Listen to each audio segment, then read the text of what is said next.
Hello, good people. This is going to be supplementary video to most reviews. Description of my mostly negative experience with Fractal Design Torrent Compact case. I waited for successor of this case for 4 years, was expecting for something similar, but dual chamber, but nothing arrived. I bought dual 180mm fans, which are Silverstone Air Penetrator 181 just in case if my GPU would not fit, or factory fans would make some noise. I thought I was fully prepared. How silly I was. So first tots after unboxing the case. I could not remove one side panel, the one on the back.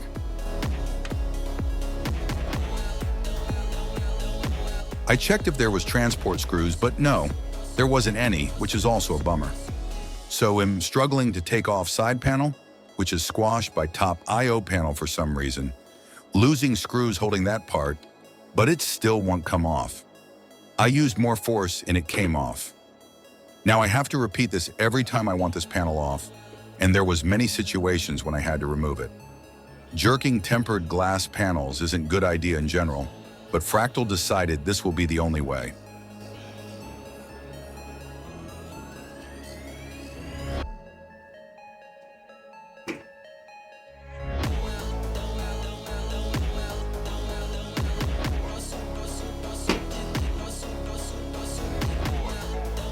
When I moved to other panels, I noticed exactly same mechanism, but for top and front panel, this base on plastic hooks, which are plastic and get into plastic clips in the case frame. How long will it last?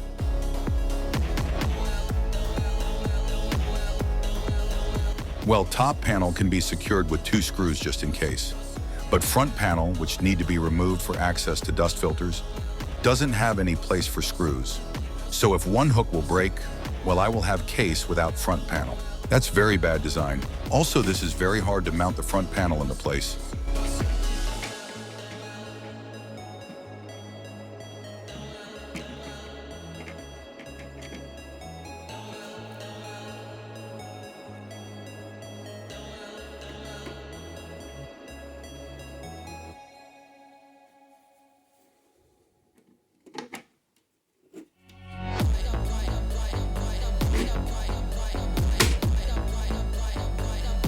After removing all panels, I tried my GPU, if it's gonna fit. I had few millimeters spare. Now I started to transferring internals from old case. Started with dual 140mm fans, which I mounted on bottom. Don't do this if you plan to buy this case after all. With ATX motherboard, all bottom headers will be covered. Now power connector for CPU, I totally forgot about it, and PSU wasn't even in place. Now PSU part, and also most frustrating part, as I don't remember when I had to struggle so much with cable management, I guess it was in early 2000s. EPS power connector for CPU was pain. I literally cut my hand in 4 places on CPU heatsink. Still, it was nothing compared to 24-pin cable, which on my PSU, which is FSP Hydro TI 1000 watts, was very stiff and wide. I could not close the case, and I was still before connecting cables to GPU. Now this is where the hell begins. Cables for GPU and my PSU are standard length, 65 centimeters. I tried to route them on the back in multiple places, but whatever I did, they were too short to reach GPU power headers from underneath the GPU. So I routed them above GPU, which was looking ugly as hell, and thanks for such small cutouts with rubber grommets, all cables was squeezed along with 24-pin cable. So I bought 30-centimeter extension cables. Extensions allowed me to route them underneath GPU, but bad luck decided extensions were ending exactly at rubber grommets behind motherboard. With no way to rotate headers, again, 2 small cutouts for cables, I could not route them in the way. That would allow side panel to close. At this point, I almost given up.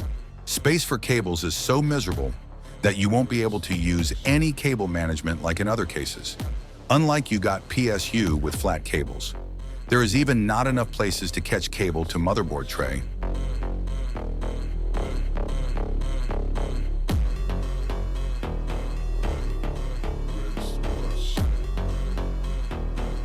Place for cables in PSU shroud is also minimal, and with this stiff 24-pin cable, I had even less space.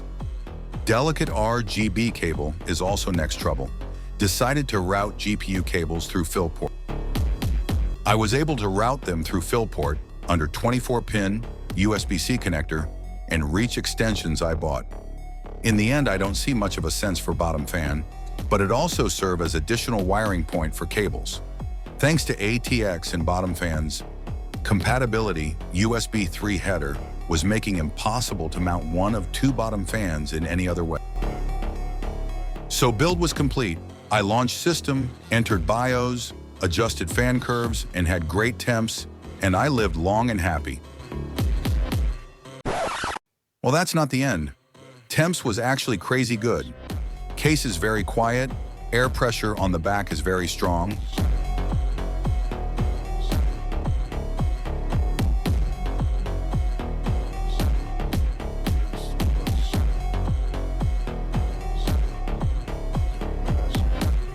PSU is far enough from CPU cooler, and with this air pressure I feel cold air through gap between PSU and CPU cooler on the back, so in theory PSU is not sucking hot air that much.